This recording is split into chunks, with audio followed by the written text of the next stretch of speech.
Hi guys, welcome back. Well, let's see what we've got on the list for today. I'm spreading my bloody fag ash all over the table here. First one of the day. Well, now we know roughly what they're intending to do about the rise in energy costs.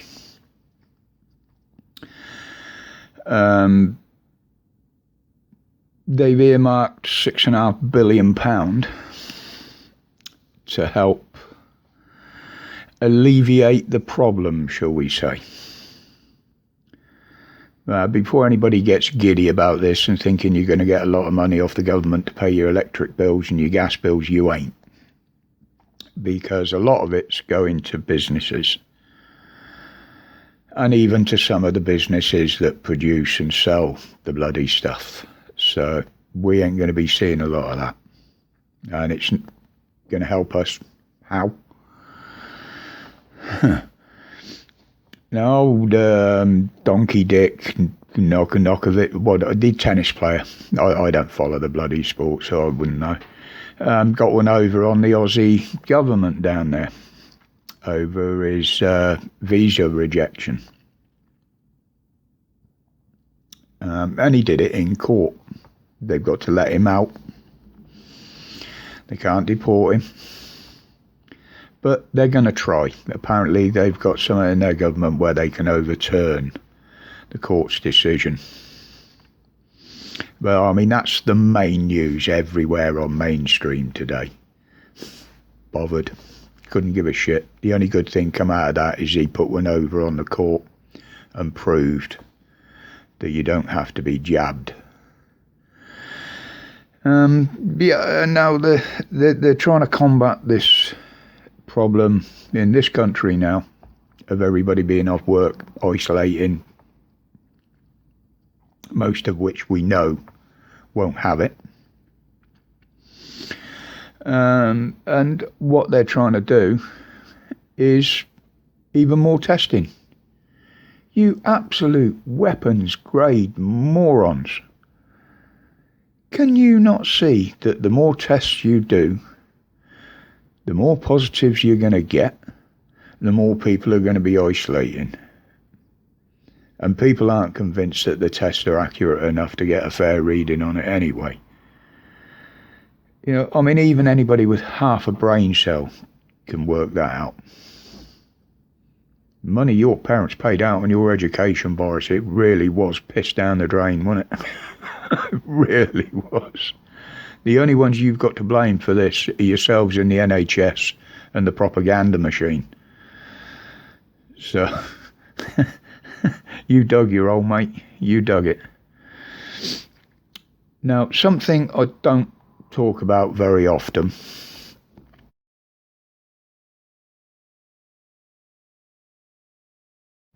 simply because there's a lot better people that do it a lot better than me out there, and there are quite a few of them. And one of them is police abusing powers. You want to see corruption in the police? That's your man. But now I've got a few opinions on them. We'll start off with the evil eyes, giving them my evil eyes. Well, everywhere we look, we're seeing police ended up in court for varying charges, from harassment to up to murder, the top one, and just about everything in between if you look at it. And it's not just on social media this is being shown. This is being exposed on mainstream media, and there seems to be a lot more of it. Well, I've given my opinion on that before. It's simply because more and more are being exposed, not because there's more of them. It's more and more are being exposed and held to account. But are they really being held to account for their corruption and their crimes? Well, in most cases, in my opinion, no. Far from it. I mean, when you see these coppers up in court, or you see the report afterwards, usually,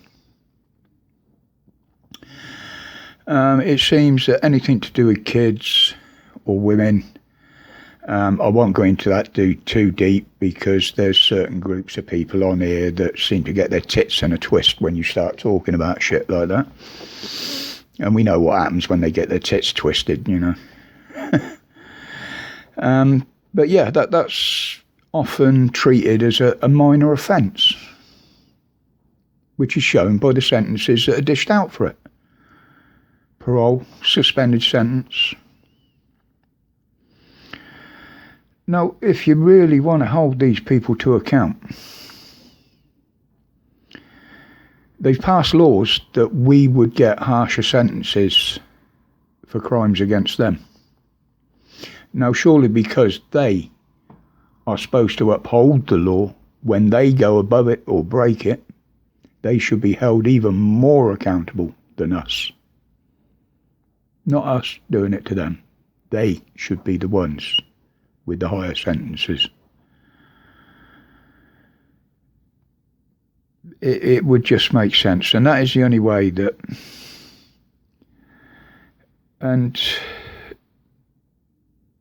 one thing that does piss me off is every time I talk to people about this, I always hear the same thing. There are good coppers out there. In my opinion, there aren't. Because any good copper would do his job, which would include standing up and speaking out against the corruption in the police and the cover-ups and the little boys brigade, you know, the funny handshake lot. That is what a good copper would be doing. Not just sitting back and thinking of his job. Because a good copper would be there because he wanted to uphold the law. And if they're just sitting back and keeping stum, they're not doing it. That's just my opinion. I know many will disagree. Myself, I've had a family member, my cousin, that was a WPC for many years. I've said this back in the early days of this channel.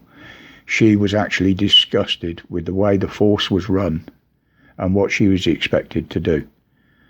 And she left. She said, my integrity means more to me than working for the police. Yeah, that said it all. I mean, that was going back 20 years ago. She did that. And fair play to her for it.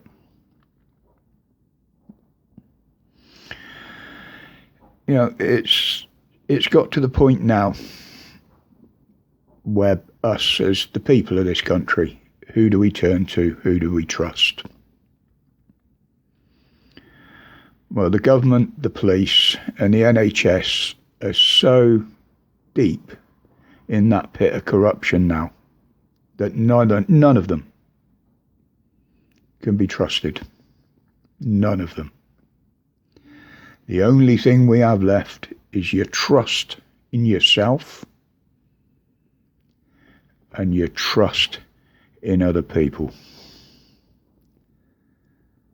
that are in the same position as you. They're the only people you can trust now, in my opinion. But anyway, I'll leave it there for today, folks. As usual, because I'm at home, chores to be done, housework to be done.